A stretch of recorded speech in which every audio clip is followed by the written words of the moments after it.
everyone. Last week we went back to 1990 and met Jane Johnson. Do you remember her? She had big plans in her business to make lots of money and travel the world, and she didn't really care who she walked over to get there. Well, we're going to meet her now today, 30 years later at her school reunion. And we have our 1990 School Leaver of the Year, Gina, with us. Oh, hello. Look, I'm no Gina Reinhardt. Just call me Jane.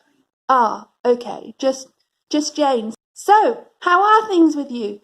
Did you get your plane and fly all over the world and make lots of money?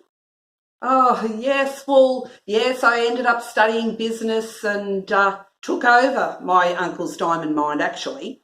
And, well, that's another story because him and his family don't talk to me anymore.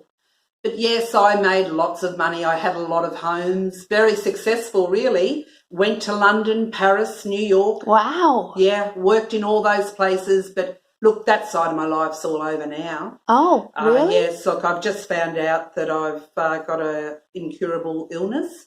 Oh dear. Do you know what? Jesus told a parable which is just like Jane's story. Here are Matty and Gideon to tell it to us now. Then he told them a story. A rich man had a fertile farm that produced fine crops. He said to himself, "What should I do? I don't have room for all my crops."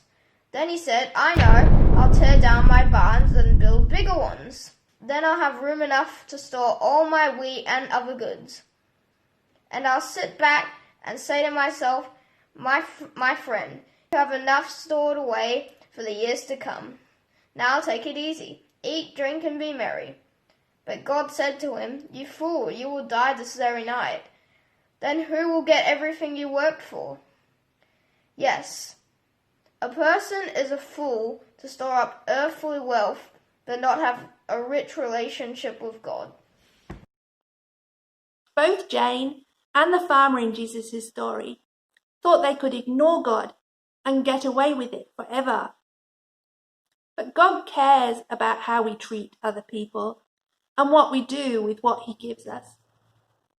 He gives us our money. He gives us our family. He gives us everything. And He gives it to us to use unselfishly, not to hoard it and hold on to it, but to use it to love others and to love Him. One day, God will judge everyone and deal with every injustice. Every person will pay for all the wrong things they've done towards God and towards other people. And no amount of money will be able to get us out of that one. But thank God for Jesus, who's taken the punishment for all those who will believe in Him. So Jane needs to believe in Jesus, and the rich farmer needs to believe in Jesus, and everyone needs to believe in Jesus. Let's finish today with probably the most famous and wonderful verse in the whole Bible. It's from John chapter 3, verse 16. Maybe you can join along with me. It says, "For God so loved the world that He gave His one and only Son, that whoever believes in Him will not perish, but will have everlasting life." Thank God for Jesus. See you next week, everyone. Bye.